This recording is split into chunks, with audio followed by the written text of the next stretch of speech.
teachers and my dear friends. Today, my name is Polina. I am from 3rd class. Today, we are going to explaining about flammable whitener experiment. In this experiment, we should place a dot of whitener on the bench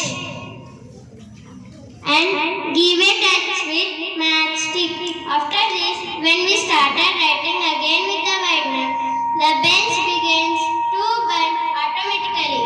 So the reason is the alcohol presence in whitener makes it flammable. Thank you.